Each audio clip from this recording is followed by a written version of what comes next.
Hello, my name is Mark with Keith Remoto. We provide topics for adventure motorcycle riders to hopefully, whoops, to provide an adventure riding community topics that may make your adventure trips a little less hazardous, a little safer, a little more comfortable, provide strategies for when things become challenging. When accidents happen in the backcountry, we're going to give you some strategies to handle and mitigate those things. God forbid anything happen.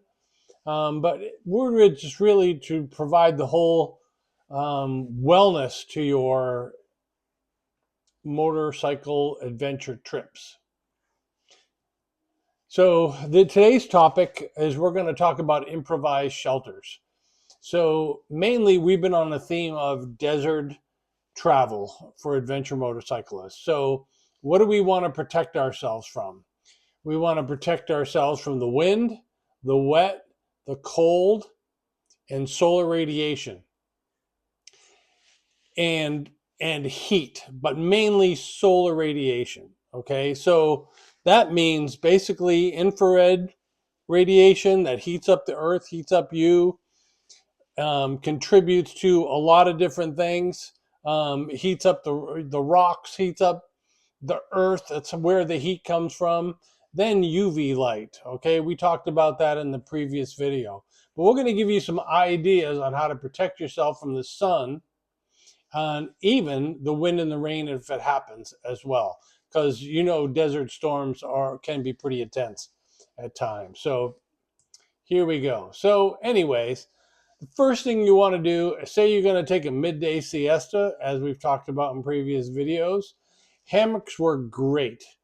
They find some trees, so there's juniper trees all over the place in the desert, high desert. They work awesome, and you can ride out the midday heat and the midday solar radiation with a good snooze. Lightweight tarps and a foam pad works as well. We're going to give you some other ideas in that as well. And if you're in a group, gather 2 or 3 motorcycles and drape a canopy cover over. So first thing you want to do is find a dirt area, a dirt that's kind of void of vegetation. Good luck, but it happens. You can find them out there. This is a classic example of the high desert. If you search around good enough, you can get 2, 3, 4, 5 motorcycles around and take your midday siesta. So here's an example of what I'm talking about. So this shelter is a canopy tarp that you can get off of Amazon. I think this one for 30 bucks, 32 bucks. This one's an 8x8 with a zinc oxide coating to reflect solar radiation. And it's also white, and you can put your foam pads underneath this, hook it up to 2 motorcycles or 3, and you've got yourself a good little shelter. There's a single collapsible pole in the middle that breaks down to about 1-foot sections, and you can get those on Amazon as well for 10 bucks or whatever. So they work pretty darn well. And actually, on one side, if you look close enough, it's got a little thin stick that you can pull a rubber stopper off and then stick it in the ground so it doesn't go anywhere. Also, you can, if you have a single motorcycle, this is kind of overkill for a single solo. We got another slide coming up here that's going to show you something more specific for solo riders. But this can hold 4 to 6 people, and it gives you a great opportunity to get out of the sun, regardless of where you are, and get under there and hydrate. One of the biggest themes that we have here at Keith Remoto is keeping up on your hydration, especially if you're doing desert travel, high desert travel, southeastern Oregon, southern Idaho, Utah, Arizona, northern Nevada. And really anywhere, Southern California. So keep up in your hydration. I can't tell you how important that is. And we're going to do multiple videos that are directly related to hydration. So This can hold 4 to 6 people. I'm sure it could probably do more. And again, we really encourage you to use foam pads instead of inflatable pads in the desert because there's a lot of Sharpie things. And plus, a foam pad can be used in first aid. It can be used in a lot of different things. So it's a multifunctional tool to have on your motorcycle. So this is a good idea if you've got a group. I put this whole kit together. I have it in a stuff sack. It weighs 4.5 pounds. So if you're in a group of 4 to 6 to 8, 10 people, and I've seen some pretty large adventure groups, someone should be able to have the room to carry it. Always go over to the GS guy, and say, hey, would you mind carrying this thing for the group? And they should say yes, because you can pretty much haul a load of sand if you had to. So there you go. So solo, okay, temporary shelter for a solo rider is a sun umbrella. This also has zinc oxide coating on the outside, reflects sunlight, and it is on the average of 15 to 20 degrees cooler underneath this particular sun umbrella. I used it to hike the ODT, Oregon Desert Trail, and a lot of hikers use it just to get out of the sun when you're hiking through desert sections as well. And it weighs just a few ounces, I think probably 6 to 8 ounces at the most. And it gives you a good respite from the direct sunlight during those midday high solar radiation, high heat parts of the day. And again, if you I haven't done one on desert weather yet, but desert storms are unique in the fact that you can get rain, heavy rain, sideways rain,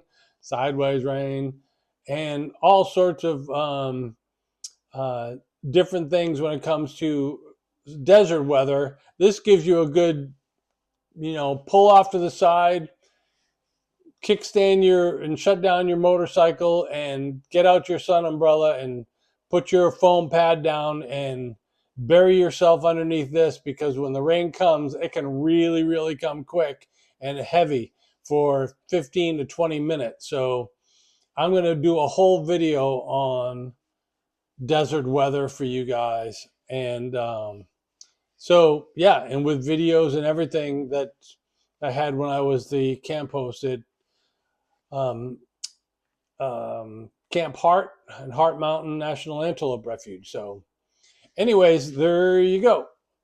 I appreciate that. So, why have a temporary shelter?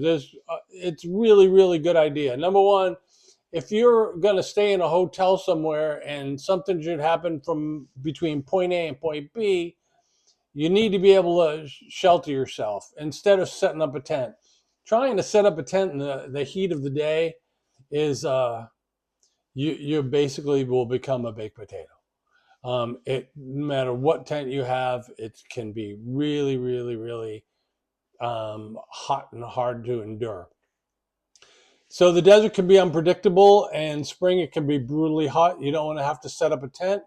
You just want to get a little bit of temporary relief from the sun. So you set this thing up midday, you take your siesta, you hydrate, you cool down your motorcycle, you guys cool down, and have a little get together, if you will, or whatever, and then move on towards the next part of your trip after the heat slows down a little bit. In the previous video, we have strategies for that. The need for quick shelter when storms approach and taking a midday siesta can have minimal effects on people and machines. So we haven't talked about desert storms yet, but they can come on quick. So if you're in tune with weather reports, if you're in tune with cloud identification, and you can see weather way off in the distance if when you're in the desert as well, and you think, all right, we're going to get hit by a storm here pretty soon, set up that temporary shelter before it hits you. Because once it's on you, it's almost impossible to set up a temporary shelter. So prepare yourself. Please prepare yourself.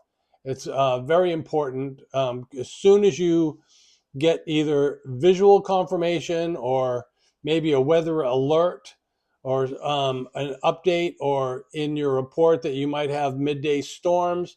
They usually happen in the afternoon time, towards the latter part of the afternoon. They come on quick, say, hey, we're all going to just kind of hunker down for a little bit and let this storm pass.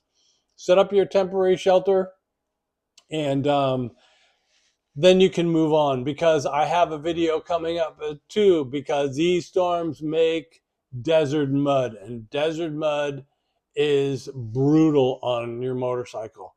It's essentially making it an adobe brick.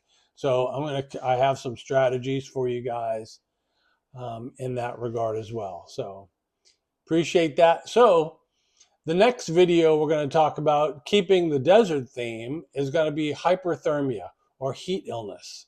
Getting too hot, getting dehydrated, coming up with a strategy to recognize others that are having heat illness, but also for you to recognize if you're developing heat exhaustion or getting heat cramps and things like that. I'm going to give you some strategies on how to mitigate heat illness when you're adventure riding your motorcycle, either by yourself or with a group, out in the high desert in the mid parts of summer.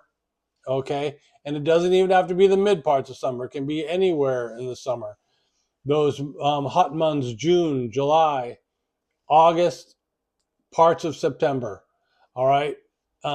We can get hyperthermic,